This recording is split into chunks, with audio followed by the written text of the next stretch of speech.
Do you have anything to add on to the Google Drive stuff? So like as far as breakdown goes, right now, Logan, you have, I think there's 5 different main categories. So there's marketing, sales, fulfillment, recruiting, and then old stuff. Yeah, like get rid of the old stuff that's not relevant to right now. Like put it in a different folder so you don't have to get overwhelmed by it. It's like the 14,000 tabs being open on your web browser. Like put all the old stuff into a different folder that you don't look at. Yeah. And also a folder for recordings. So record all your meetings. Every single meeting we do now is recorded, and whether it's used for content, whether it's used for training, whether it's used for coaching, like you're already doing it, so you might as well record it and put it on your drive. Yeah. That's all I got to add. Yeah. The next one is from Kayla Kirby. How your team manager slash scheduler is paid on JTH or growing with the company based off of JTH. Yeah, we just implemented a commissions based on total JTH and So what is JTH? job ticket hours, which is assigned work for the day. So if they're assigned to clean a house and it's assigned for 4 hours, it's 4 JTH. So that means that if the cleaner gets done in 3 hours, do they still get paid for 4? They get 4 JTH. And if it takes them 5 hours? They get 4 JTH. Cool. Okay. Cool. Job ticket hour. So how are they incentivized? So the recruiter is incentivized to grow the total number of JTH. So just like the cleaners have different tiers for how many JTH they work in a week, the recruiter has goals on how many overall JTH are served for the entire week. So we kind of reverse engineered what our ultimate goal is at $2 million and worked it back. What was that goal? There's tiers. What was the goal? 710 JTH. So 710 JTH is our ultimate goal. We know that at 710 JTH Per month or per week. Okay. If we have 710 JTH per week, we will create the revenue to hit a $2 million run rate, Which is $166,000 in a month. Yeah. So it's about $40,000 a week. Yeah. So we know that 710 JTH is equal to roughly $40,000, roughly. So the closer that they get to that, the more commissions that they make. So we actually totaled it on JTH. So we started with 0.5% for all JTH under, I think, like 400 or something. Because that's where our company was already doing when we implemented this. Yes. So to answer the question specifically to Kayla, is that you got to see what your company is currently doing, and then map Build it out, on it. and then know what your goal is, and then reverse engineer it. And then I think the question that the how thinkers are like, what happens when I hit the goal? Celebrate, first off, congratulate, give everybody high fives, and then reassess, then reset the commission, because once you hit the goal, then it's not like your company just stops. You're not just like, okay, now I'm done doing business, I've won, bye, sayonara. Then you just reset the goal, right? So right now, like our where we were to where we are going, the difference in a paycheck on a weekly basis is roughly $800. So each milestone that we hit, there is an incentive, there is a higher commission per JTH. So it's 0.5% for every single JTH that we are serving at where we were, and where we are going, it is 1.5%. Was the actual math that we did, and it's about an $800 spread. So It's $800 per week. per week spread. So once we hit that, they'll be making an extra $3,200 on a 4 On week. a month. Yes. So the person who's incentivized to do it will make an extra $3,200, and then how much more will the company make? The company will double. So it will make $83,000 more. So the company makes $83,000, and the person in charge of it makes about $4,000 or Yeah. $3,200. Yeah, Seems fair. seems fair. There you go. Cool. Right, becomes a win-win. We're all going in the same direction. Yeah. From Anna Harris. How to have hard conversations with employees, how to reset expectations, hold them accountable, coach them up, when and how to deliver feedback about missed items and correction cleans, and how to conduct regular team meetings with the cleaning techs like daily huddles and one-on-one meetings.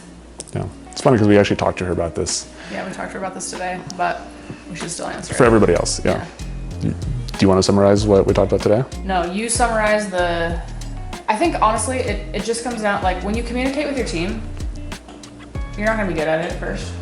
No. And it's okay that you're not good at it, but you figure out how to get better. Progress over perfection. Yeah. Start with something. Like the fact, Anna, that you actually you impulsively texted your technician because you were like, I have to do something, was amazing. Like that is progress. Not perfect, definitely room for improvement, but it's better than nothing because you're actually opening the lines of communication. Yeah. So, progress over perfection. Yeah. I think going into it with the mindset, with the philosophy of service and trying to help the person rather than pointing your finger at them. And when you focus on how you're going to serve your team and help your team, it's less about you and it's more about them. Then all of a sudden, the emotions, the fears, the anxieties, the what ifs that you're concerned about because you're only focused on you, the noise comes down a little bit because your focus can be on helping the other person become a better cleaner, become a better admin, whatever the position is that you're trying to coach, right? That's so great. I think at the end of the day, if you understand that you are actually helping them by having the hard conversations and you truly believe that you are actually helping them versus like, I mean, do they get better if they don't know that they messed up? Can you expect them to improve if they don't know that they messed up? Yeah. No. True love is confronting it with the energy of like, it's okay. I understand. You're not in trouble. I believe in you. No, you are in trouble. Yeah. Shame on you. Yeah. Or it's like, hey, like, we made a mistake, but we're gonna fix it. You're capable. You're an amazing human, right? Like, of course. So It's about them growing and becoming better than Correct. expecting the perfection to begin with. Right? correct. Yeah. So like there is Absolutely. no perfection. Perfection is the lowest standard. And as a business owner, to expect perfection from yourself is where the root of it. I've seen it in most people. If you expect perfection in yourself, then you expect it in others. And like number one, like you're not perfect. You will never be perfect. It's silly for you to be perfect. That's not the goal. The goal is persistence. It's progress. And when you expect that of yourself, when you believe that, then you also will believe that others can do that as well. Okay. Next one is from Nick White. Like white. Workout split. What you eat in a day, how much money you make. Ooh, Nick White's going for the big ones. Workout split. What's your workout split? Pickleball, upper body, pickleball, lower body. Sometimes we play a third pickleball day, and then full body. Those are my workout splits. Yeah, my workout splits are chest and back and arms is my workout number one. I do calf raises in between everything. Calf raises every day. Calf raises every day. Yeah, I do a superset. I do a chest. Trying to grow cows. I do like a chest and back, and then I do calf raises in between each set. And then when I do biceps, triceps, then I do calf raises in between each set, and then I'll finish with another chest and back, and I'll do calves between each set. That's like one day. And second day follows a very similar sequence, except for it's shoulders, back, arms, biceps, triceps, basically.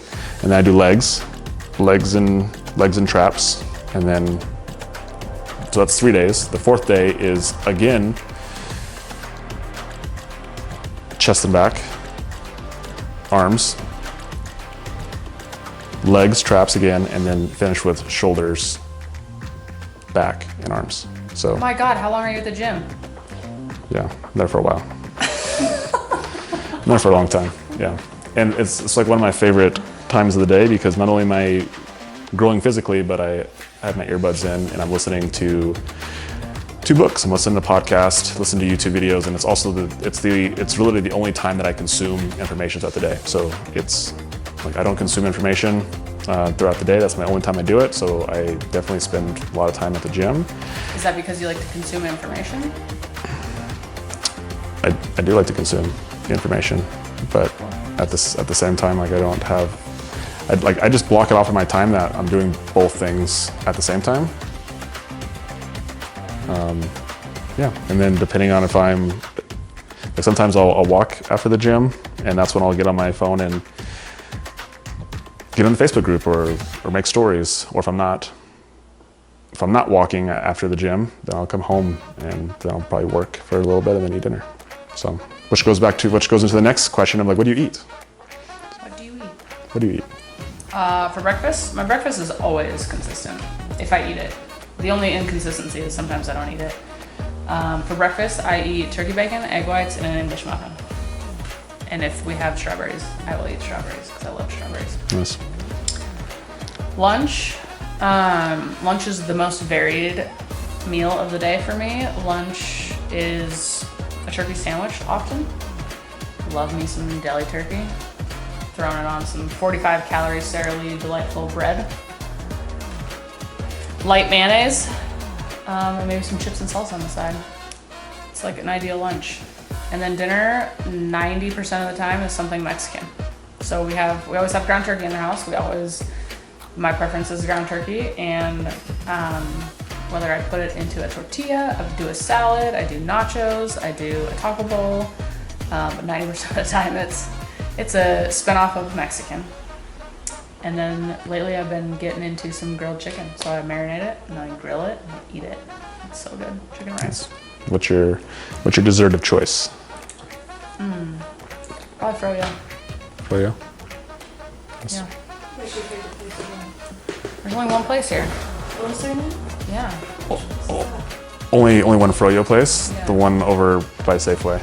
Used to be Used It used to be Used-Roll, yeah. There used to be one at College, Yeah, so that's why I Toppers. asked you. Essie's. I like that. Essie's. Oh yeah. Essie's. Toppers. What's that? Toppers is in Arizona. Oh. Yeah, we used to like that one too. But Genuine, being only 3 houses down, we've gotten a few free ice cream cones. We'll just say that. Yeah. Frequent enough flyers that we've had some free ice cream cones. Yeah.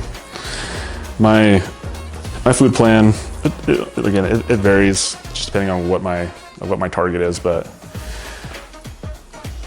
right now I'm eating turkey. There's like this whole turkey that we get from Costco. It's like a turkey breast, but it's a whole. So it's not sliced. It's whole, and you have to cook it. It's like when you go to the deli and they actually slice you deli turkey, it's like what they slice it off of. Yeah, so the big thing, we just get the whole thing. Breast. It's amazing because you don't have to cook it. You don't have to, I just literally I slice it and I cut it up. It's like Thanksgiving. It's amazing. That's correct. Yeah, and the macros are amazing. There's literally like a 0.5 gram of fat, 12 grams of protein, and 0 carbs. Like, it literally gets no better for like an actual protein source. Chicken can't even beat that. Chicken can't beat it. And you don't gotta cook it.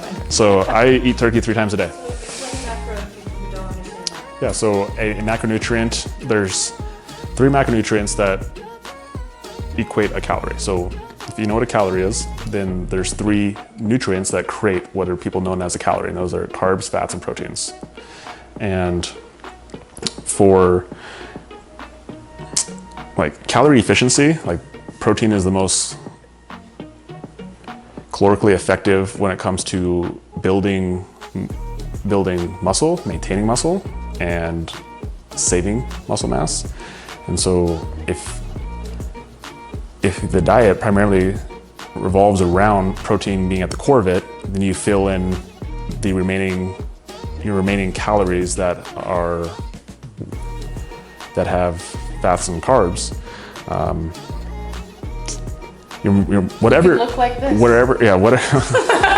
Despite your goal, whatever you're trying to gain weight, lose weight, or stay the same, protein is at the core of it. So. Get the muscle move now. Flex. Yeah, one of these. Yeah. So anyway, yeah. So I always look for like, what is the most efficient source of protein? And I literally went on this like this phase in my life where I found like what I call tier 1 proteins, which are the food has 90% like the food is 90% plus protein. That's like a tier 1 protein, and then I put it down like if it's 80 to 90%, and then 70 to 80% all the way down to like what I consider a non-protein is something that's less than 50% protein, right? So like for instance, things like protein bars are actually less than 15% protein, so it's like a marketing ploy. Like they're actually not good protein sources, right? They're good or bad is irrelevant. They're 45% protein. I just equated a number to it. Where something like turkey breast and chicken breast are 95% protein. So it's not whether something's a protein or not a protein, it's just how much of a protein is it. So turkey breast, that's my main thing. So for my first 2 meals a day, I literally just eat turkey breast, and I put them in like a little lettuce wrap, and I do different sauces and seasonings. So mayonnaise, spicy mayonnaise, Greek yogurt, ranch dressing, and then I'll season it with like ranch seasoning, rotisserie chicken seasoning, and like almost each bite is like different. So like that's where I get my variety is not in the food itself, but in how I sauce and season it. But I literally eat the same thing almost every single day. Actually, I just eat the same thing every single day. Not almost. Yeah, I just do it. Yeah, that's just what I eat. And then so those my first 2 meals are the same. I'll usually eat some pickles and some cucumbers, again to add a little bit of variety. And then for dinner time, it's usually the same. Sometimes I'll have, if we have people over, I'll eat ground turkey. Or if Kitty makes grilled chicken, I'll eat the grilled chicken as well. Same thing, I'll put it in the little lettuce wraps.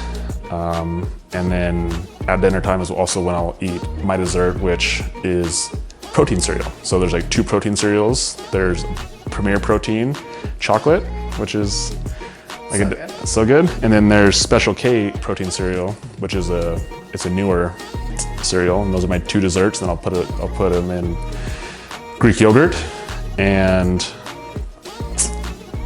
syrup.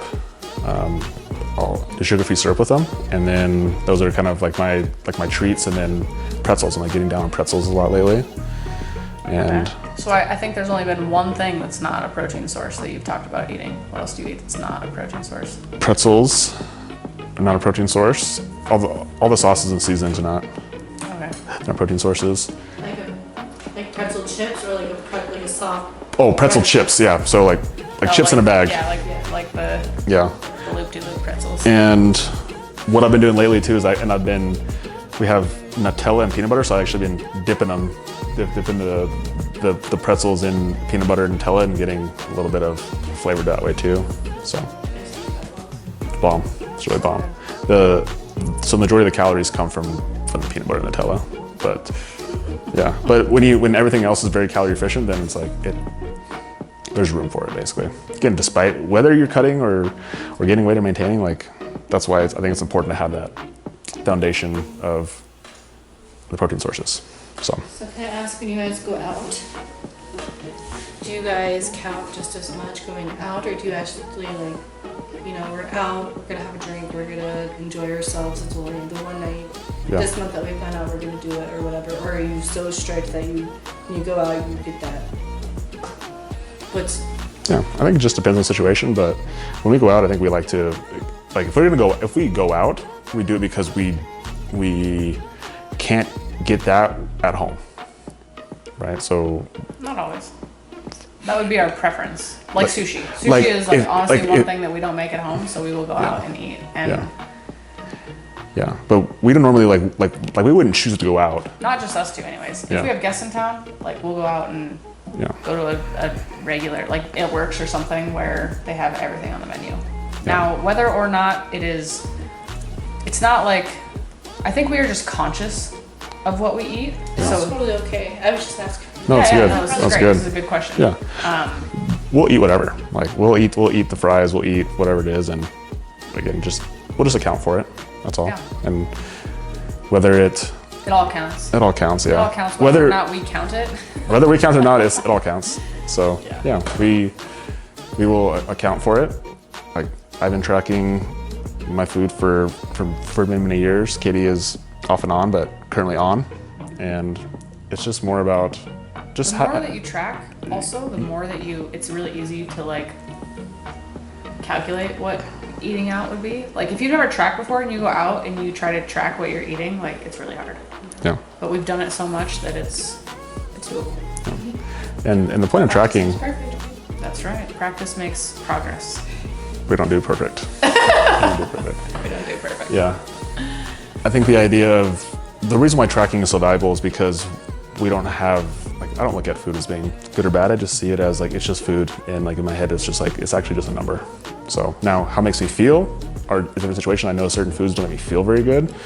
And depending on what I have after I'm going to eat is going to dictate whether I eat that or not. A lot of times I'm like, sometimes like, I don't even care. Like, I know I'm going to feel like crap and I'll still eat it anyway. Right? But I'm like, oh, I know that I have something to do after this. I probably won't eat that. Or if I'm specifically on a specific goal, I'm like, then the goal supersedes my feelings of what I want. But it just comes down to more of making a logical decision rather than an emotional decision, which why I think food is so valuable. We talked about earlier with me coaching people is because most people make the decision on food on emotions rather than logic. And when you can teach people that they can act despite their emotions and their feelings and like act logically, then that's a skill in itself. That transcends weight loss. It goes into business, goes into parenting. On top of that, like emotional decision making in terms of food, one thing that Dr. Kashi always taught us was you're not necessarily saying no to food. It's not always about the no. What are you saying yes to? By saying no to that, what are you actually saying yes to? And it's your goals. If you have weight loss goals, if you have, like, focus on that. Focus on what you're actually doing. I'm saying yes to feeling good. I'm saying yes to believing in myself. I'm saying yes to practicing the plan. Yeah, just practicing sticking to a plan. I'm practicing integrity. I'm practicing on saying I'm following through on my commitments. Right? So what are you saying yes to? That's the other side of the equation. So, and then the last question from Nick White, how much money do you make, Katie? Well, the cleaning business makes $1 million. What's your paycheck say? I don't get a paycheck. Oh man, that sucks. You've never given me a paycheck since day one. No I've never been paychecks. paid. Nick, I have never been paid. This is why you gotta marry good help. Free help. Free help. Yeah, I think the money is just like it all. Do you guys share? Yeah. Yeah.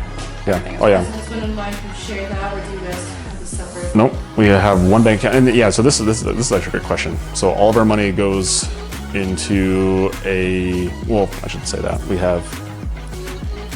It appears we have lots of businesses, but most of our outside of our cleaning business, all the other businesses we have are real estate businesses. So they each have their own bank accounts, and so we try to keep. We don't try, but we keep the money separate in all those accounts. They have their own QuickBooks. They have all their own classifications. And so the answer to the question is it's actually really complicated because there's lots of money that comes through all these places. But the way that we categorize it is we have our cleaning business, we have our real estate, and then as of recently, we have the consulting, right? So those are kind of our three main streams of income coming in. And so from the cleaning business, and it obviously keeps growing, but anywhere from 20 to 30,000 like profit a month, I guess is what that thing makes. And then the real estate is it's very seasonal. I would say it's very seasonal, but right now during the summertime, it's the biggest season, and so it's netting how much? Like free cash flow after everything's paid for, after all the mortgages and all the expenses. It's 10, 8 to 10, yeah. And then the consulting we're doing, again, it's inconsistent. And so I think to date, it's made over 50,000 in revenue, and the expenses, I don't know how much the expenses have been. QuickBooks will say. Yeah. So, but most of what we use the consulting money for is to go back into like doing videographers and like paying editors, and a lot of the stuff that in the beginning cost us lots of money, and then there's an income coming in. Now we're able to pay for these things instead of coming out of our personal savings. Now the consulting is basically paying for like the video editing and brand building. Exactly. So which makes it sustainable, which allows us to keep doing it. Because if we kept on having to payroll it out of our own pocket, it eventually then it becomes a liability, and we don't like liabilities. So that's a long answer for a short question. All the money. All Just the kidding. money. No, none of the money, because I've never gotten a paycheck. Yeah.